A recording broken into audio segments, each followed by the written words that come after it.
दोस्तों, क्या आपको पता है? नहीं। अरे नहीं पता तो अब जान लो कि हमारी धरती का कुल वजन 6.585 बिलियन ट्रिलियन टन्स के बराबर नापा जाता है। पर इसके अलावा सबसे ज्यादा हैरान करने वाली बात तो ये है कि इन 6.585 बिलियन ट्रिलियन टन्स में से अप्रॉक्सीमेटली 1.85 बिलियन टन्स का वजन तो सिर्फ और सिर्फ कार्बन के रूप में ही हमारी धरती पर उपस्थित है। एक बार जरा अपनी नजरें घुमा कर देखिए और आप जिस भी तरफ अपना सिर घुमाएंगे आपको चारों तरफ कार्बन ही कार्बन दिखेगा, कहीं कोयले के रूप में तो कहीं सीमेंट के रूप में। चाहे महंगे से महंगा हीरा हो या 5 रुपए की पेंसिल, कार्बन का इस्तेमाल हर जगह किया जाता है। ब्रह्मांड की शुरुआत से लेकर आज तक, चाहे इंसान हो या पेड़ पौधे, कार्बन का अस्तित्व हर जीवित वस्तुओं के लिए एक वरदान के बराबर है।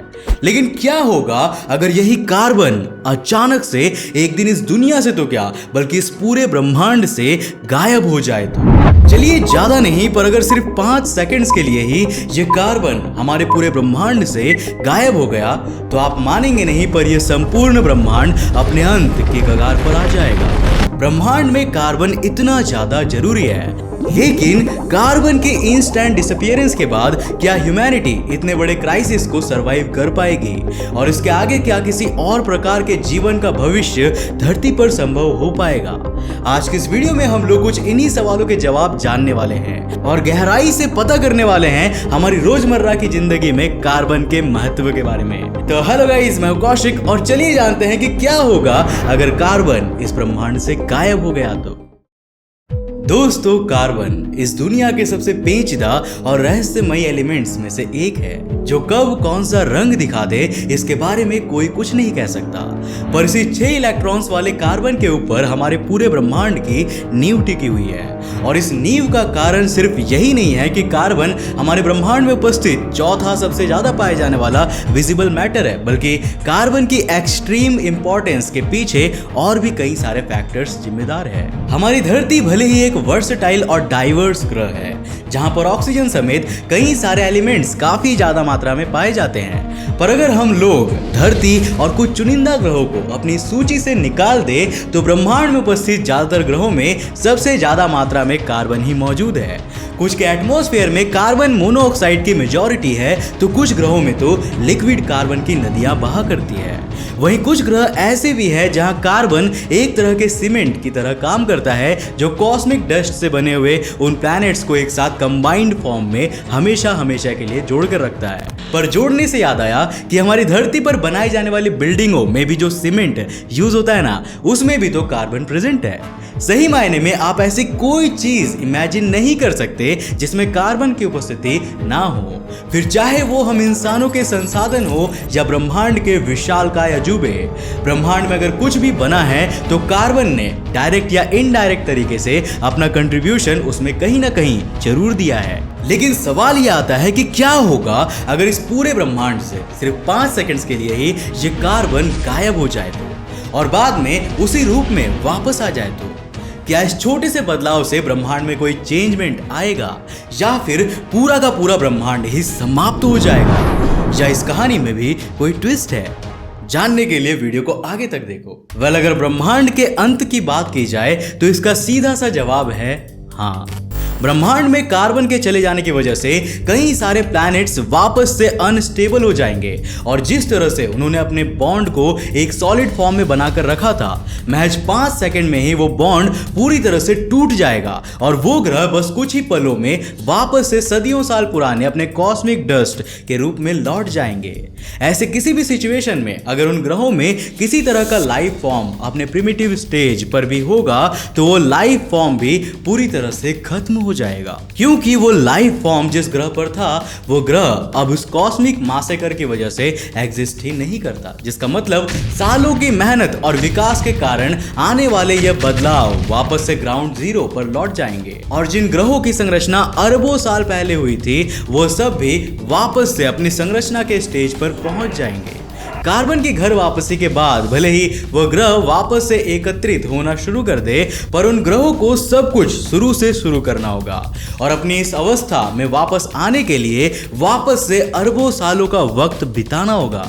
पर हमारी धरती ब्रह्मांड के उन दूसरे कोनों से बहुत अलग है और इसका सबसे बड़ा कारण यह है कि हमारी धरती कार्बन रिच एटमॉस्फेयर की नहीं है, बल्कि अर्थ तो ऑक्सीजन रिच एटमॉस्फेयर में मौजूद है। यानी कि एक ऐसी कंडीशन जिसकी वजह से हमारी अर्थ में ऑक्सीजन की मात्रा कार्बन की मात्रा से कई गुना ज्यादा है। और इस सिचुएशन के चलते अगर कार्बन सिर्फ और सिर्फ 5 सेकंड्स के लिए भी हमारी धरती से डिसअपियर भी हो गया तो जायंट एटमॉस्फेरिक लेवल पे इसका 5 सेकंड में कोई मेजर इंपैक्ट देखने को नहीं मिलेगा। भाई ज्यादा से ज्यादा दुनिया भर में 5 सेकंड्स के लिए बिजली चली जाएगी, क्योंकि दुनिया भर में 63% बिजली तो कोयले से ही पैदा की जाती है और कोयला तो कार्बन का ही एक कंपाउंड है। अब जब बात कार्बन के कंपाउंड की चली है तो मैं आपको एक हैरान कर देने वाला फैक्ट बताता हूं। एक ट्रस्टेड साइंस ऑर्गेनाइजेशन के सालों की रिसर्च के हिसाब से अकेले हमारी धरती पर तकरीबन 10 मिलियन यानी कि 1 करोड़ से भी ज्यादा कार्बन के कंपाउंड्स मौजूद है। पर इस बात को कोई भी नकार नहीं सकता कि किसी भी संसाधन से ज्यादा जरूरी हमारे लिए हमारी जिंदगी है। और कार्बन का पूरे ब्रह्मांड से अचानक विलुप्त हो जाने का मतलब है कि वो हर एक जगह से गायब हो जाएगा, मतलब कि हमारे शरीर से भी। जी हाँ, आपने बिल्कुल सही सुना। हमारी बॉडी में 70% पानी मौजूद है। इसके बारे में तो हर किसी को पता है, पर उसी 70% पानी के अलावा हमारा शरीर 18% कार्बन से बना हुआ है। यह बात शायद आप में से कोई नहीं जानता होगा।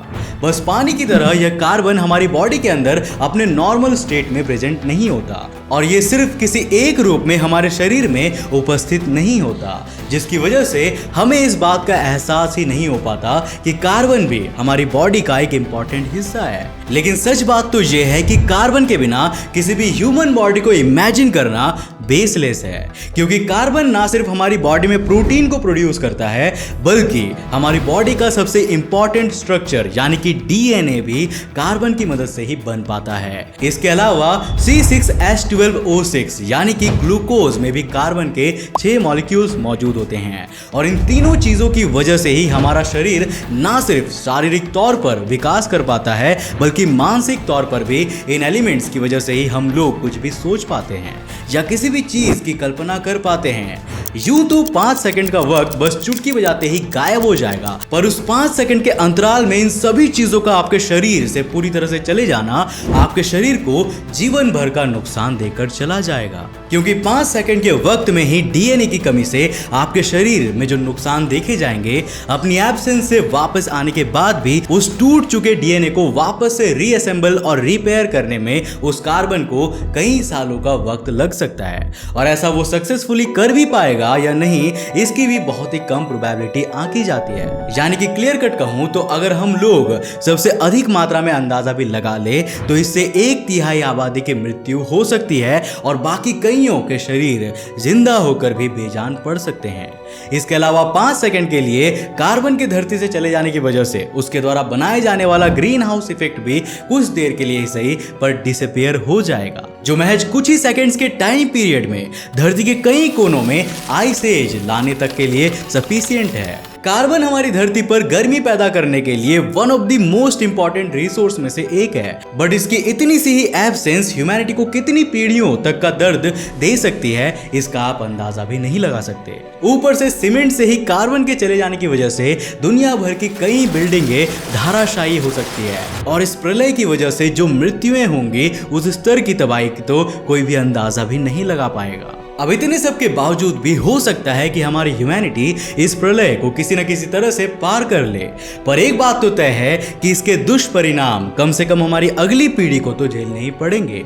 बाकी यह दर्द कब तक किसी धब्बे की तरह इंसानियत और ब्रह्मांड के ऊपर मंडराता रहेगा, इस बारे में तो कोई भी कुछ नहीं बता सकता। आज के इस वीडियो के माध्यम से शायद आपको यह समझ में आ गया होगा कि कार्बन वास्तविकता में इंसानियत के लिए शायद नाइट्रोजन से भी ज्यादा जरूरी है, क्योंकि कार्बन हर एक चीज का बिल्डिंग ब्लॉक है और 1 करोड़ कंपाउंड हमारी धरती पर कितना मेजर रोल प्ले करती है, इस बारे में चर्चा ना ही किया जाए तो बेहतर है। सोचिए, जब 5 सेकंड के लिए कार्बन की कमी में इतने बड़े बड़े बदलाव देखने को मिल सकते हैं, तो अगर यह कार्बन हमेशा हमेशा के लिए ब्रह्मांड से चला जाए तो ब्रह्मांड तो एक तरह से अनाथ ही हो जाएगा, जिस पर जीवन की ऑलमोस्ट कोई भी उम्मीद नहीं बचेगी। लेकिन इन सभी बातों से सबसे जरूरी बात यह है कि हमें अपने रिसोर्सेज को लेकर अब थोड़ा सा सक्रिय होना पड़ेगा, क्योंकि कोयले जैसे कई जरूरी संसाधन धीरे धीरे ना सिर्फ भारत में बल्कि पूरी दुनिया में से खत्म हो रहे हैं, जिनके कारण कई लोगों को आज भी अंधेरे में जीना पड़ रहा है। हम लोग जितना ज्यादा से ज्यादा एनर्जी को बचाएंगे, हमारी आगे आने वाली जनरेशंस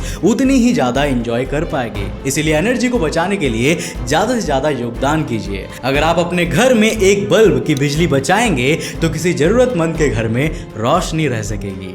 और आपके द्वारा लिया गया ये छोटा सा कदम हम सबको खुशी और दूसरों को प्रेरणा देगा। मैं उम्मीद करता हूं कि आपको आज का ये वीडियो जरूर पसंद आएगा और आपको इससे कुछ ना कुछ जरूर सीखने को मिला होगा। अगर मिला तो इस वीडियो को एक लाइक करने के साथ साथ अपने फ्रेंड्स और फैमिली के साथ जरूर शेयर करना। अगर आप नए हुए इस चैनल पर तो इंटरेस्टिंग वीडियोस के लिए इस चैनल को सब्सक्राइब करने के साथ साथ नोटिफिकेशन बेल को ऑन कर देना ताकि आप देख सको हमारे वीडियो सबसे पहले। तब तक के लिए बाय, जय हिंद।